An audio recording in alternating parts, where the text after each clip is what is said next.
दोस्तों, आज की कहानी एक ऐसे सीरियल किलर की है जिसने लड़कियों को अपने जाल में फंसाकर उनसे शादी करता था और फिर सुहागरात के बाद उनका बेरहमी से कत्ल कर देता था। ऐसे ही उसने 2003 से लेकर 2009 तक करीब 20 लड़कियों की जान लिया था और यही नहीं, पकड़े जाने पर वो अपना केस भी खुद ही लड़ता था। इस दिल दहला देने वाली घटना की पूरी कहानी आपको बताएंगे, तो आप इस वीडियो को पूरा जरूर देखना।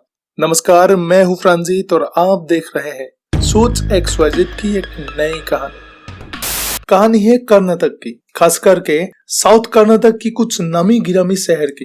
इन शहरों के बड़े बड़े बस अड्डों के लेडीज टॉयलेट में 2003 से लेकर 2009 तक अलग अलग महिला की लाशें मिलती रहती है। बात है 2003 की एक बस अड्डे की। एक दिन सुबह सुबह उस बस अड्डे का लेडीज टॉयलेट का दरवाजा अंदर से बंद होता है और उस टॉयलेट से काफी देर तक कोई बाहर नहीं आता। आसपास काफी भीड़ भी जमा हो जाती है।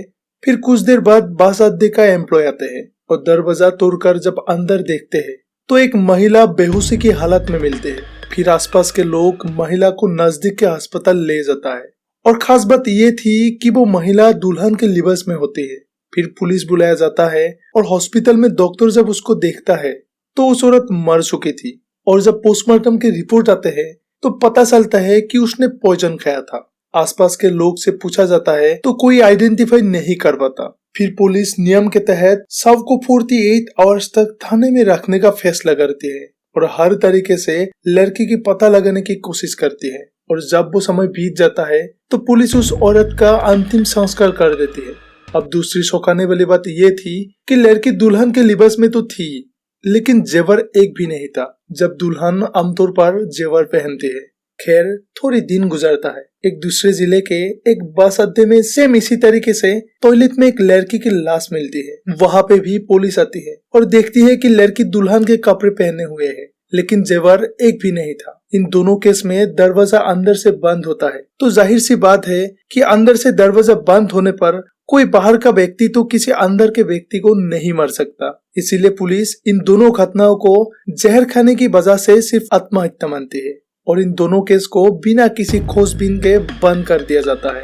कुछ वक्त गुजरता है तो किसी और जिले के किसी बस अड्डे पे सेम केस सामने आते हैं, फिर और तीसरे केस सामने आते हैं। ऐसे कर करके 2003 से लेकर 2009 तक इन 6 सालों में साउथ कर्नाटका के 5 जिले के बस अड्डों से करीब 19 लाशें मिलती है। लेकिन फिर भी पुलिस ने कभी ये सोचा ही नहीं कि ये एक सीरियल मर्डर केस है, जबकि सब के सब एक ही तरीके से मरी थी।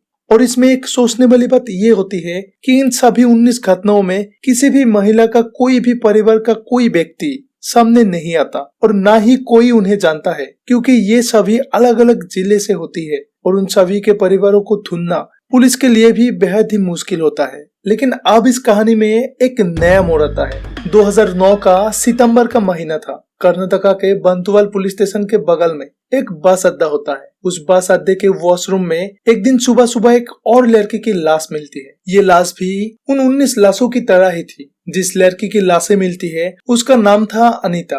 अनीता बहुत दिनों से घर से गायब था और गाँव वालों का ये दावा था कि अनीता एक मुस्लिम लड़के से प्यार करती थी और उनके साथ ही भाग गई है। और इसी को लेकर गाँव वालों ने पुलिस के ऊपर दबाव बनाया कि अगर अनीता को वापस नहीं लाया गया तो उन्होंने विरोध प्रदर्शन शुरू कर देगा और साथ में पुलिस स्टेशन को भी आग लगा देगा। पुलिस को लगा कि ये मामला गर्म हो सकता है, क्योंकि बात लाभ जेहाद पर आ गया था। तो मजबूरी में बात ऊपर तक पहुंच गया।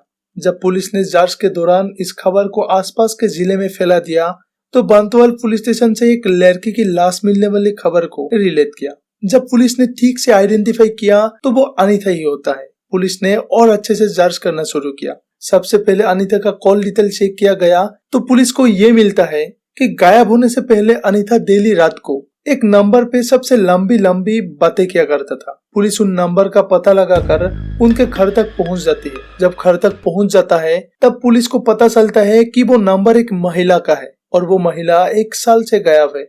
जब उस महिला का कॉल डिटेल चेक किया गया तो वो भी किसी से लंबी लंबी बातें करते हुए पाए गए। पुलिस ने जब उस नंबर का पता लगाने की कोशिश करती है तो पता चला कि वो तीसरी महिला का है जो बराबर वाली डिस्ट्रिक्ट में रहती है और वो करीब 1.5 साल से गायब थी। और ये तीसरी महिला भी सेम इसी तरह किसी से लंबी लंबी बातें किया करती थी और वो भी काफी सालों से गायब थे। ये तीसरी महिला चौथी से, चौथी पांचवी से और इस तरह कड़ी से कड़ी जोड़ती जाती है और करीब 19 फोन नंबर को ट्रेस करते करते पुलिस आखिर में 20वें नंबर तक पहुंच जाते हैं। 20वां नंबर बांतवाल पुलिस स्टेशन से कुछ किलोमीटर दूर के एक गांव से मिलता है। पुलिस उस गांव में पहुंचती है तो एक 14-15 साल का बच्चा उस मोबाइल को चला रहा था। जब पुलिस उस बच्चे से पूछती है कि ये फोन किसका है, तो वो बच्चा जवाब देता है कि ये फोन मेरा चाचा मोहन कुमार का है। इतनी सारी महिलाओं के नाम के बाद इस केस में पहली बार किसी आदमी का नाम आया था। अब मोहन कुमार तो वहां नहीं होता, लेकिन पुलिस उस फोन का कॉल डिटेल जरूर खंगाल लेती है। पुलिस को एक और चौंका देने वाली बात पता चलती है कि उस मोबाइल से भी घंटों लंबी लंबी बातें चल रही थी। तो पुलिस उस नंबर पे भी कॉल करती है और जानने की कोशिश करती है, तो वो नंबर एक लड़की की निकलती है जो पास के हासान इलाके में रहने वाली थी। अब पुलिस उसके पास जाती है और पूछताछ करने लगती है, तुम मोहन कुमार नाम के किसी आदमी को जानते हो? तो वो महिला कहती है कि मैं किसी मोहन कुमार नाम के आदमी को नहीं जानती हूँ। इस बात पर पुलिस उसे वो नंबर दिखाती है।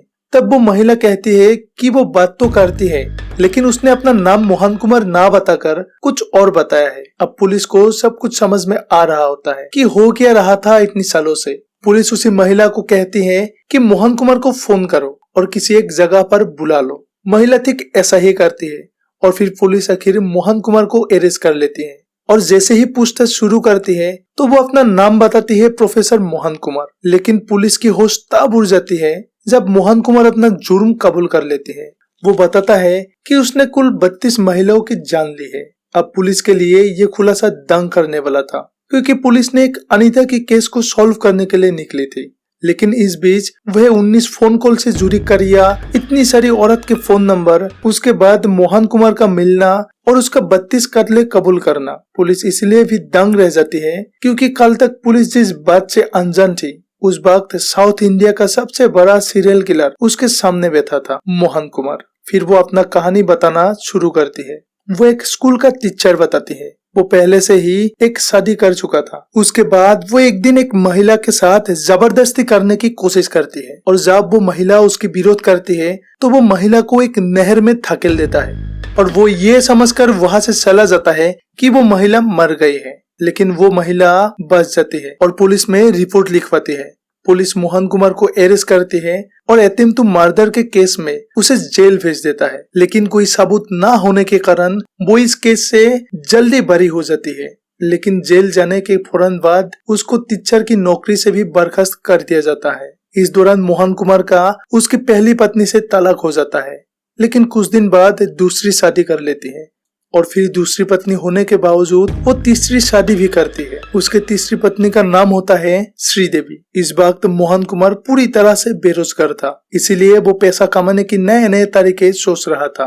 तब मोहन कुमार के दिमाग में एक प्लान आता है और प्लान ये था कि उन्हें भोली भाली लड़कियों को फंसाया जाए और उनसे पैसा लिया जाए।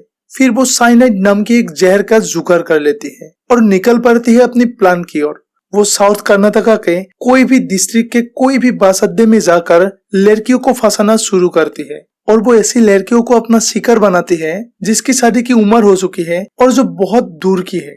जैसे ही उसको लगता है कि वो किसी लड़की को फंसा सकता है तो ये उनसे बातचीत करने की कोशिश करते हैं। सामने से जब लड़की भी बात करती है तो वो तुरंत मोबाइल नंबर एक्सचेंज कर लेती है। कुछ दिन वो उस लड़की से बातें करती है, फिर उसके बाद शादी के लिए मनाता है और मोहन कुमार का सबसे झूठा दिलासा ये होता है कि दहेज नहीं लेगा, क्योंकि मोहन कुमार गरीब लड़कियों को टारगेट करता था और दहेज ना लेने की बात सुनकर लड़कियां भी अक्सर शादी के लिए हाँ कर देती है। फिर मोहन कुमार कुछ दिन के बाद उसे कहता था कि हम शादी करेंगे और तुम अपना शादी का जोड़ा और अपने सारे गहने पहनकर पूरी तरह तैयार होकर आना। लड़की भी ठीक वैसा ही करती है और मंदिर पहुंचती है। दोनों शादी करती है और उसी इलाके के किसी बस अड्डे के आसपास किसी होटल में उनकी पहली सुहागरात मनाती है। सुहागरात के बाद जब सुबह होती है तो मोहन कुमार उस लड़की से कहती है कि तुम अपना सारे जेवर उतर कर यहाँ रख दो, हम थोड़ी देर के लिए कहीं बाहर चलते हैं और घूम फिर कर वापस आते हैं। मोहन कुमार उसे बगल के बस अड्डे में ले जाता है। इसके बाद मोहन कुमार लड़की को एक कैप्सूल निकल कर देता है और कहता है तुम ये खा लो, ये एक गर्भ निरोधक गोली है, क्योंकि हमारी नई नई शादी हुई है और हमारी परिवार को हम कुछ दिन बाद आगे बढ़ाएंगे। इस बीच मोहन कुमार उस लड़की को कहता है कि इस गोली को लेने से उल्टी या फिर चक्कर आ सकते हैं, इसलिए तुम इस गोली को किसी बाथरूम में जाकर लेना ताकि किसी को डिस्टर्ब ना हो। लड़की टॉयलेट में जाती है और जाहिर सी बात है कि वो दरवाजा अंदर से बंद कर देती है और वो गोली ले लेती है। दरअसल जिस गोली को लड़की गर्भ निरोधक समझकर ले लेती है, असल में वो एक साइनेट नाम की एक जहर की होती है और ये गोली लेने के कुछ मिनटों के अंदर अंदर लड़की की उसी बाथरूम के भीतर ही मौत हो जाती है। मोहन कुमार को इतना ज्यादा कॉन्फिडेंट होता है कि अगर लड़की एक बार अंदर गई तो वापस बाहर नहीं आने वाले। वो वापस होटल रूम में जाता है और उसके जेवर वगैरह उठा के सीधा नया शिकार की तरफ चल पड़ता है। इस तरह वो एक कत्ल को अंजाम देने के बाद अपने अगले शिकार की ओर बढ़ता है और ऐसा करते करते करीब 19 महिलाओं और एक अनीता को मिलाकर कुल 20 कत्ल करता है। मोहन कुमार हमेशा जिस लड़की का कत्ल करता था उसी के फोन से अगले शिकार से बात करना शुरू कर देता था और जब उसे भी मार देती है तो फिर उसी के फोन से और अगले शिकार को अपने संगुल में फंसाने की कोशिश में लग जाती है।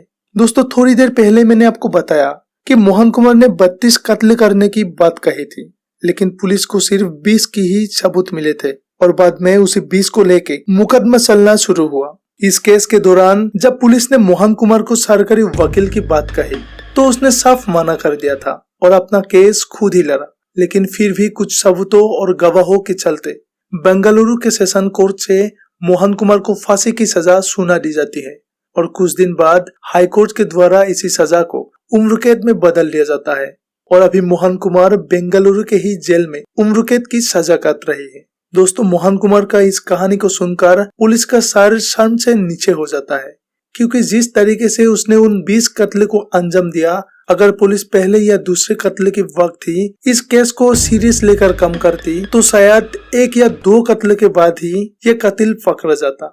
लेकिन पुलिस की लापरवाही के कारण इतना बड़ा सीरियल किलर 7 सालों तक इस वारदात को खुलेआम अंजाम देता रहा।